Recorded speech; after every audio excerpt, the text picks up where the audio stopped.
Olá, querido irmão, querida irmã, este é o programa Tesouro da Igreja. E eu, Luiz Carlos, juntamente com você, estamos aqui dando continuidade aos nossos estudos sobre a carta encíclica Veritatis Splendor, o esplendor da verdade, do Papa São João Paulo II. É um documento que vai nos falar sobre a moral que Jesus trouxe para nós, ou melhor, que o Pai já havia dado no Antigo Testamento, através dos 10 mandamentos, e Jesus vem confirmar isso no Sermão da Montanha, principalmente, né? E vem retomar aqueles mandamentos e confirmá-los, que são eles mesmos, que não mudou nenhum e que jamais mudará. Então, nós estamos estudando aqui como podemos usar a nossa liberdade para vivermos a verdade do Senhor. Coisas que estão intrinsecamente ligadas, liberdade e verdade.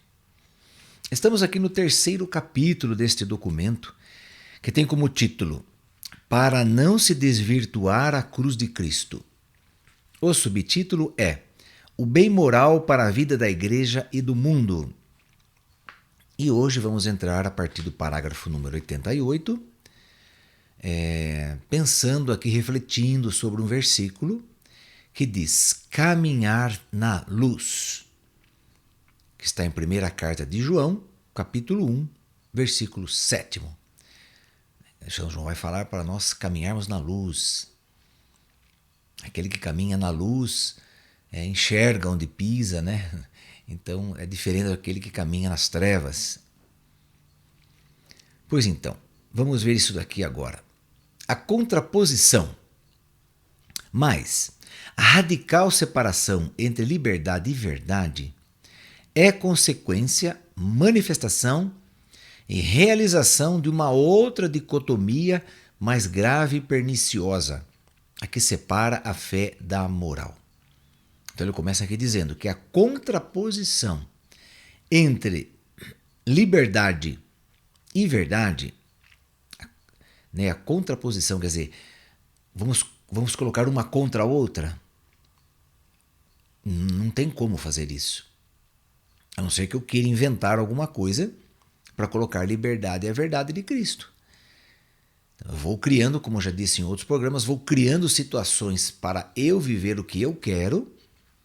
Então, quer dizer, eu me afasto da verdade de Cristo, me afasto, e renuncio à liberdade que Ele me deu para fazer o bem. Eu quero fazer o que eu quiser. Então eu interpreto a liberdade que o Senhor me deu como uma liberdade que eu posso usar do jeito que eu desejar, que eu julgar melhor, e eu renuncio à verdade dele que diz para eu amar o próximo, assim a minha liberdade será plena. Então estou colocando uma coisa contra a outra, liberdade e verdade, então eu penso que não podem caminhar juntas. Então isso já é uma contradição, uma coisa contra a outra. Mais ainda, não só a palavra contradição, ele vai aprofundar essa palavra. Ele diz a radical separação entre liberdade e verdade. A radical separação. Quer dizer, a total separação entre liberdade e verdade é consequência, manifestação. Então, além de ser consequência, é uma manifestação e também é uma realização de uma outra dicotomia. Dicotomia são coisas que se dividem, são coisas que se separam, não caminham juntas. Então, é uma consequência, manifestação e realização de uma outra dicotomia mais grave e perniciosa, a que separa a fé da moral. A fé, a verdade, e a moral, a liberdade.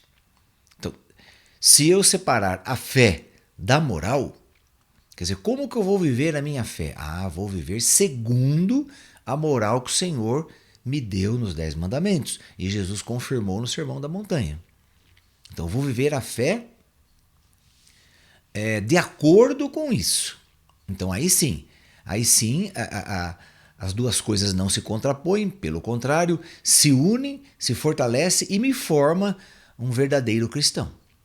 Então, para eu ser um verdadeiro cristão, autêntico cristão católico, eu tenho que juntar a minha fé com a moral. É uma aliança. É uma aliança, é um casamento, é um matrimônio. Fé e moral têm que andar juntas. Quer dizer, como que eu vou expressar a minha fé em Deus? Como que eu expresso para as pessoas que eu sou um homem de Deus, uma mulher de Deus? Como que eu expresso isso? Segundo os meus atos. Segundo o que eu vivo. Segundo o que eu tenho como regra de vida. O que eu tenho como regra de vida? Não tenho regra de vida. Eu faço o que eu quero. Então estou vivendo uma antimoral cristã. Porque a moral cristã tem que seguir os mandamentos. Então, como que é a minha liberdade? É uma liberdade falsa. É uma liberdade que não me conduz à vida eterna. Falsa nesse sentido, porque ela é real, porque eu estou fazendo aquilo. Estou acreditando que quanto mais eu fizer o que eu quero, mais livre eu sou. Então, aí sim ela é falsa. Na sua interpretação, ela é falsa. Então, teologicamente falando, ela é falsa. Mas na ação ela é verdadeira. Por quê? Porque eu estou fazendo o que eu quero. E eu posso fazer o que eu quero? Posso fazer o que eu quero, sim, claro que posso. Então ela é real, ela é verdadeira? É. E por causa dessa realidade de eu usar mal a liberdade que o Senhor me deu, aí sim, as consequências serão reais também e serão do jeito que eu não esperava que fossem. Então quer dizer, para eu viver a minha fé, eu tenho que viver a moral exatamente como o Senhor determinou para eu viver. E nós já vimos que quanto mais eu viver os mandamentos de Deus, quanto mais prisioneiro deles eu for, mais livre eu serei. Assim como a morte de Cristo, que estudamos aí no nosso último programa. Então veja, querido irmão, querida irmã, esta separação, essa dicotomia, se é que é possível eu fazer, então tá, é possível, tá, então eu faço essa separação. Não vivo a minha fé como devo viver a moral, que as duas estão juntas. Então, separei. Essa separação constitui uma das mais sérias preocupações pastorais da igreja no atual processo de secularismo.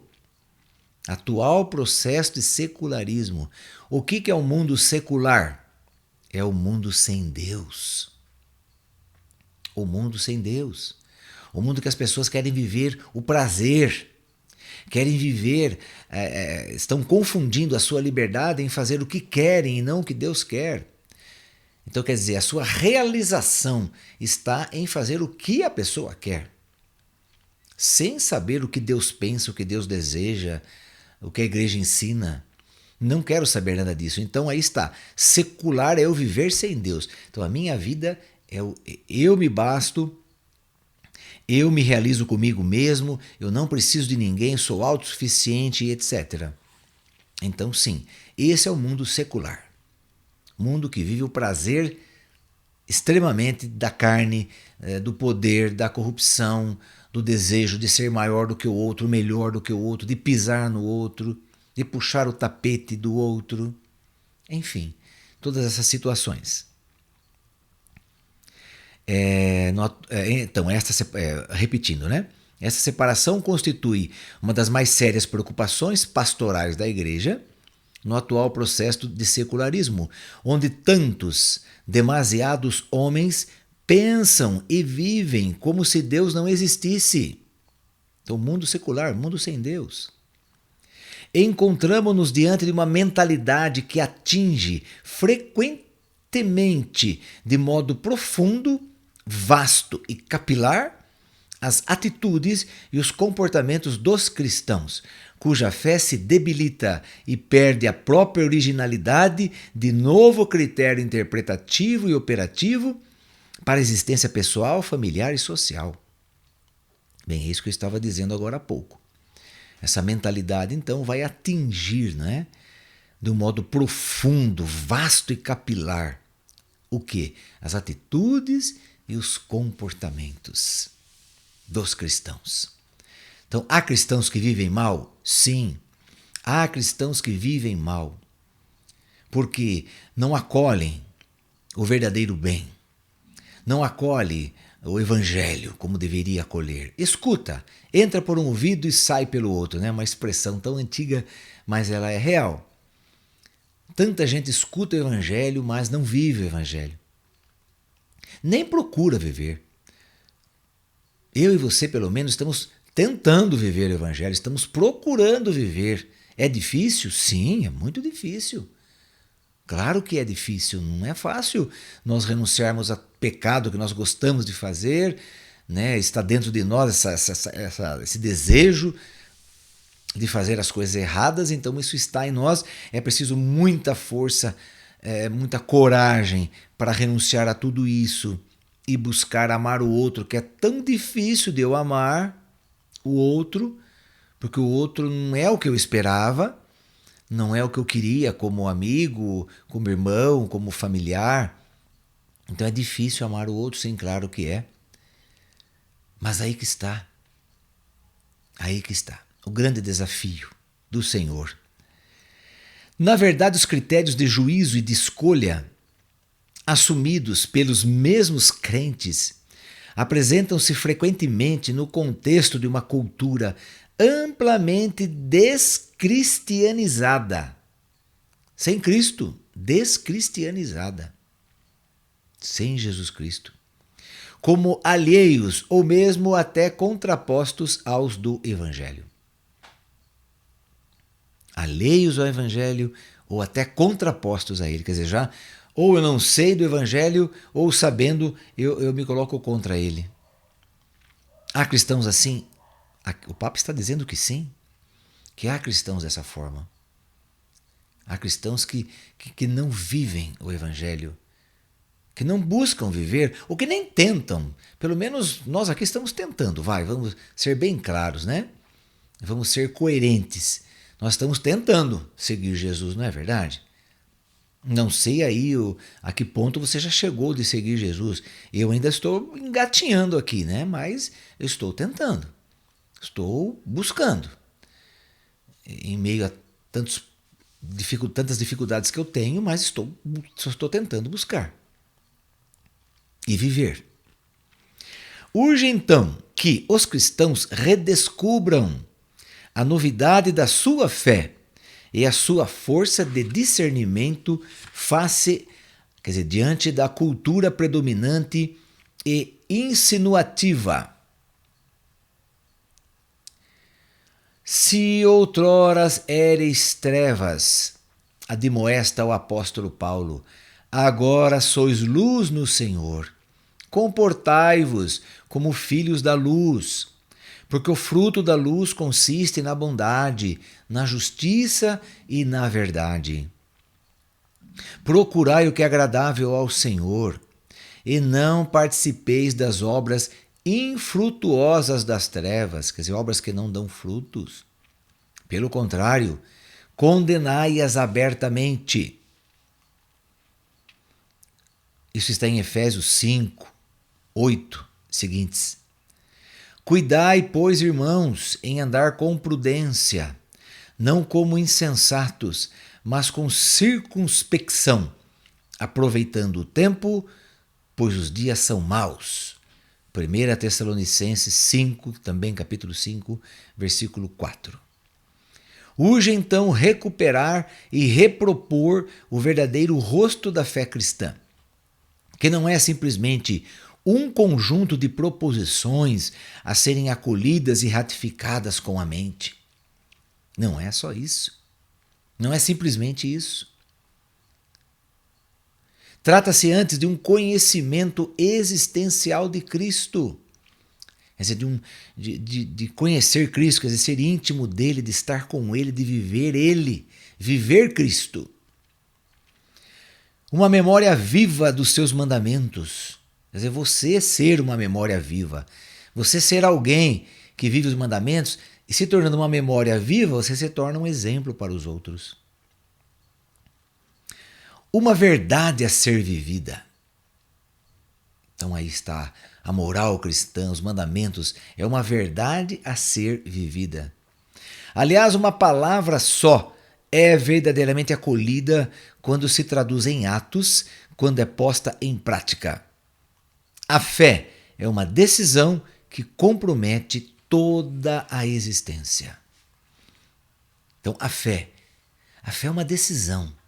O que é uma decisão, querido irmão, querida irmã? Vamos pensar um pouquinho. A fé é uma decisão, quer dizer, a fé para eu viver a fé, eu tenho que tomar uma decisão. Sim, eu tenho que tomar uma decisão. Também posso tomar uma decisão para não viver a fé. Mas se eu tomar a decisão de viver a fé, bem, aí eu tenho que viver no meu dia a dia, nos meus comportamentos. Agora, se eu não quiser optar pela fé, né, porque a fé é uma opção, como estamos vendo aqui, então aí eu vou viver o que eu quero. Só que, já vimos isto, as consequências serão diferentes, serão bem distintas. Então, viver a fé. Puxa vida, a fé é uma decisão que compromete toda a existência. A fé é um dom que vem de Deus? Claro. A fé nos foi dado como dom. Nos foi dado. Ela está em cada um de nós. Pelo batismo, ela nos foi dada. E a fé que eu devo viver, então, essa fé que eu recebi de Deus, eu posso vivê-la ou não, posso aceitá-la como um presente, como um dom de Deus, ou também não posso aceitar, posso recusá-la. Assim como a salvação, que o Senhor já me deu na cruz. Eu posso recusar também a salvação. O que os nossos irmãos protestantes acreditam? Que eles já estão salvos, independente do que fazem. Isto é um grande erro teológico, vamos dizer assim, que chega a ser uma heresia teológica. Por quê? Porque sim, é verdade, o Senhor já morreu por mim na cruz e já fez a parte dele. Agora eu tenho que viver, tenho que optar por viver o que ele enviou para mim, o que ele dá para mim, o que ele quer para a minha vida, para eu fazer parte da salvação dele, para eu fazer jus à salvação dele. Então, agora a opção é minha, a opção já foi dele lá na cruz. Ele optou por morrer por mim, por você. Agora, a minha opção é viver por ele. Ele morreu por mim, a minha opção é viver por ele. Então aí está. Isso está englobado com a fé, com o dom da fé. Não tem jeito de eu separar isso. Então a fé é uma decisão que compromete toda a existência.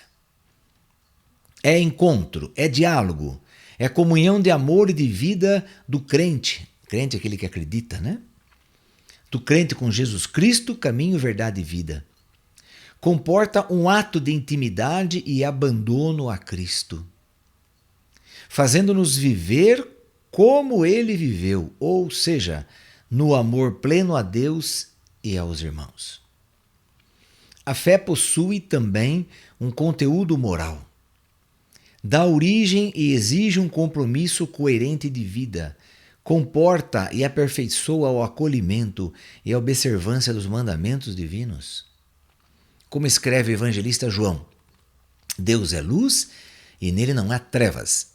Se dissermos que temos comunhão com ele e andarmos nas trevas, mentimos e não praticamos a verdade.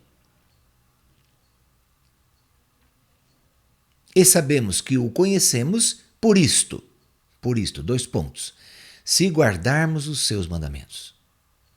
Então veja que a fé está intrinsecamente ligada à moral.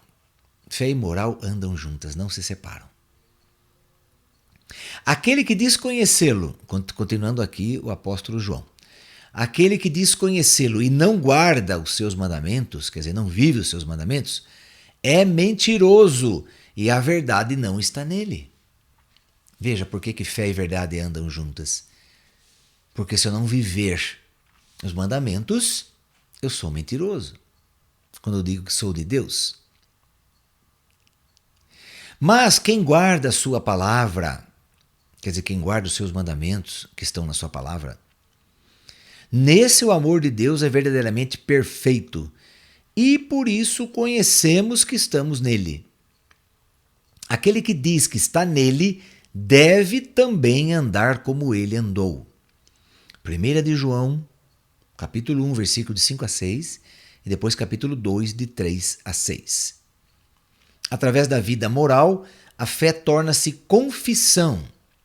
Através da vida moral, a fé torna-se confissão, não só perante Deus, mas também diante dos homens. Ela se torna testemunho. Então, nossa vida moral se torna testemunho. Vós sois a luz do mundo, diz Jesus. Não se pode esconder uma cidade situada sobre um monte. Nem se acende a candeia para colocá-la debaixo do alqueire, mas sim no candeeiro, e assim alumia a todos os que estão em casa. Brilhe a vossa luz diante dos homens, de modo que, vendo as vossas boas obras, glorifiquem o vosso Pai que está nos céus. Estas obras são, sobretudo, as da caridade e da autêntica liberdade que se manifesta e vive no dom de si. Até o dom total de si, como Jesus fez, que sobre a cruz amou a igreja e por ela se entregou. O testemunho de Cristo é fonte, paradigma e força para o testemunho do discípulo, chamado a seguir pela mesma estrada. O que diz Jesus? Se alguém quer vir após mim, negue-se a si mesmo, tome a sua cruz dia após dia e siga-me. A caridade, segundo as exigências do radicalismo evangélico, pode levar o crente ao supremo testemunho do martírio. Pode levar até isso. Não é necessário, mas pode levar. Sempre segundo o exemplo de Jesus que morre na cruz. Sede, pois, imitadores de Deus como filhos muito amados, escreve Paulo aos cristãos de Éfeso. E progredi na caridade, segundo o exemplo de Cristo, que nos amou e por nós se entregou a Deus, como oferenda e sacrifício de agradável odor. Efésios 5, de 1 a 2. Então está aí, meu querido irmão, minha querida irmã. Como viver a nossa fé? Basta eu dizer, eu acredito em Jesus Cristo? Não basta. São Tiago diz que até os demônios falam isso. Os demônios também acreditam em Jesus Cristo. Acreditam nele, sabem que ele existe, quem é ele, sabem direitinho. E contudo vão para o inferno. Então basta eu proclamar isso, eu vou louvar a Jesus, eu vou glorificar ao Senhor, porque eu acredito nele, porque eu sei que ele existe, ele é o Senhor da minha vida. Ótimo. Mas você vive isso na sua moral? Então a sua fé foi explicitada pelas palavras. Sim, isso é bom. O louvor é maravilhoso a Deus, claro, reconhecer quem é Deus. O louvor faz parte da nossa vida de cristão. Então louvar a Deus é bom, sim. Reconhecê-lo como Deus é bom, maravilhoso. Saber que ele é o Salvador do mundo, fantástico. Mas monumental é viver, é dar testemunho da sua vida em Cristo. Isso é o fundamental. Esse é o fundamento da sua salvação. Portanto, Jesus já te salvou e já me salvou, sim. Agora, como que nós vamos conseguir chegar a receber esse dom de Deus? É um dom que o Senhor nos deu, a salvação, um dom. Como que eu uso este dom? Como que eu vou usar esse dom da salvação? Como que eu vou conseguir ser salvo? Jesus já fez a parte dele, falta a nossa. Viver o que ele viveu, o que ele quer que a gente viva. Viver o amor. Se eu viver o amor em plenitude, pronto, já estou salvo. Já valeu o sacrifício de Cristo na minha vida. Mas se eu não viver o amor, se eu não viver o perdão, se eu não viver a fraternidade, que é entender que o próximo, seja quem for, é meu irmão. Seja quem for. Os protestantes, por exemplo, não nos consideram irmãos, os católicos, de jeito nenhum. Mas nós os consideramos irmãos. E não só eles que acreditam em Cristo, mas os que não acreditam em Cristo também nós consideramos nossos irmãos. Ah, mas e fulano que não é batizado ainda não é irmão. Mas nós o amamos como se fosse. Temos que amar, respeitar, fazer o bem às pessoas que não são batizadas, que não são nossos irmãos em Cristo, não são, mas nós temos que considerá-los como se fossem, porque são pessoas e merecem, e além, muito mais do que merecer, precisam do nosso amor. Então as pessoas, sejam quem elas forem, eu não posso colocá-las à parte, discriminá-las. Ah, o fulano ali é homossexual.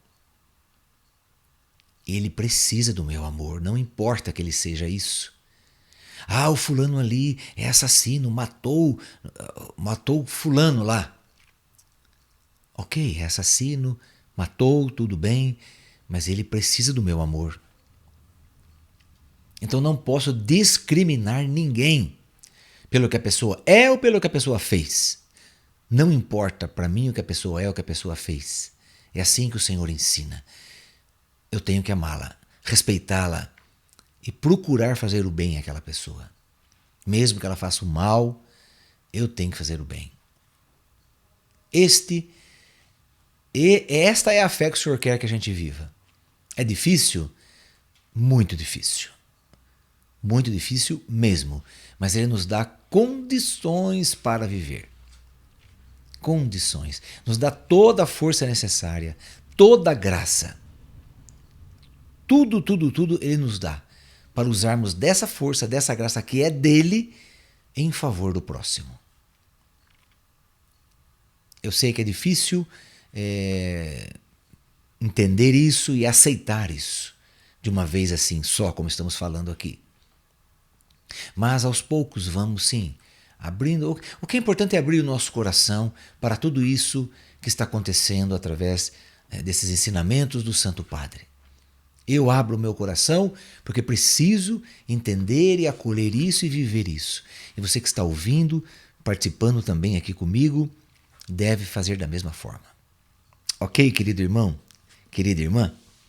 Então vamos lá, vamos fazer a oração final que o Papa faz aqui, a Nossa Senhora. Ó Maria, Mãe de Misericórdia, velai sobre todos para não se desvirtuar a cruz de Cristo, para que o homem não se extravie do caminho do bem, nem perca a consciência do pecado, mas cresça na esperança em Deus, rico de misericórdia. Cumpra livremente as boas obras por Ele de antemão preparadas, e toda a sua vida seja assim, para louvor da sua glória. Que o Senhor nos abençoe em nome do Pai, e do Filho e do Espírito Santo. Amém. E até o nosso próximo programa, se Deus quiser.